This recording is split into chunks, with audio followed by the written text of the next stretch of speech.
Hello, I'm Tiffany, the Valiant Coach. I'm a U.S. Air Force veteran, a certified integrative somatic trauma informed practitioner, and I walk with Black women into the healing their bodies have been waiting for.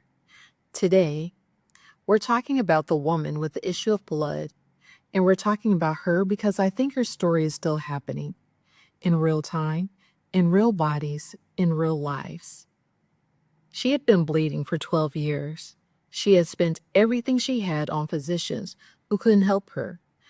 She was considered unclean, which meant she was socially isolated, religiously excluded, and publicly known as someone to avoid.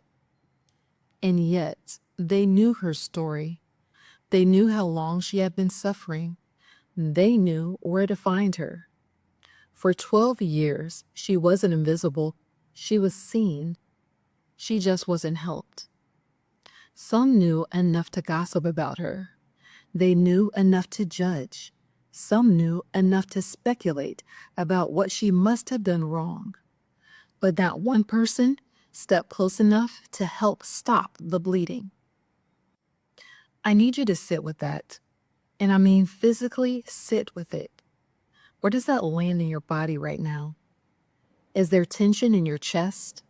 A tightness in your throat? A heaviness that you recognize because you have some lived version of this? Because I think that's why the story still hits so deep. Sometimes the wound that does the most damage isn't what happened to you. It's what never happened. The comfort that never came, the protection that never arrived, the care that was never offered, the help that everyone assumed somebody else would handle. And so you kept going. You called it strength. You called it endurance. You called it faith. But I want to offer something different today. Not a reframe that minimizes what it cost you, just an honest question. What if you called it what it really is? Not out loud to the crowd, not as a public declaration that opens you up to more judgment, but quietly, honestly, to yourself. I am tired. I have needs. I deserve care. What happens in your body when you say that? For many women, particularly those who have spent years being the one who holds everything together, those three sentences feel more dangerous than any challenge they have ever faced professionally or spiritually. Because somewhere along the way, the message was received, consciously or not, that your needs are a burden, that your bleeding is your fault, that the appropriate response to being unseen and unhelped is to need less, endure more, and keep moving. That message is not from Yahweh. Here is what this woman did that changed everything. She didn't wait for the crowd to finally decide she was worth helping. She didn't petition the religious establishment for permission. She didn't perform her way into healing.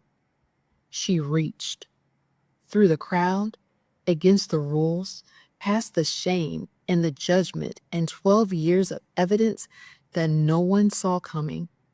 She reached towards Yeshua, and he stopped. In the middle of a crowd pressing on every side, he stopped and said, "Who touched me?" Not because he didn't know, but because he wanted her to know that she had been seen, not as a problem, not as contamination, but as someone whose need was not an inconvenience. As a daughter, daughter, your faith has made you well. Go in peace. Be healed from your affliction. Jehovah Rapha, the God who heals, stepped close when no one else did. And he is not waiting for the crowd's permission to tend to you either.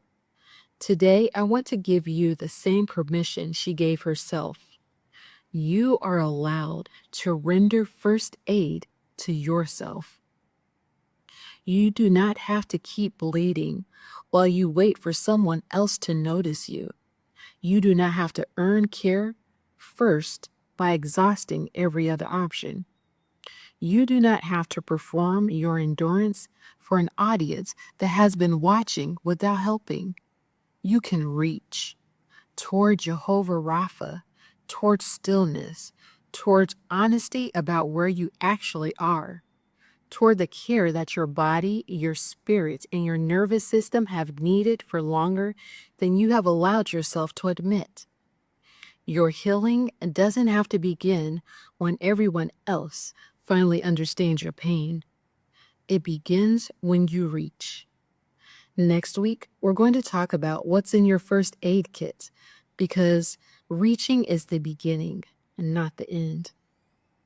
But for today, if this landed somewhere real in your body, I want you to drop a heart in the comments and share this with a woman who has been bleeding in pain in plain sight and waiting for someone to finally step close.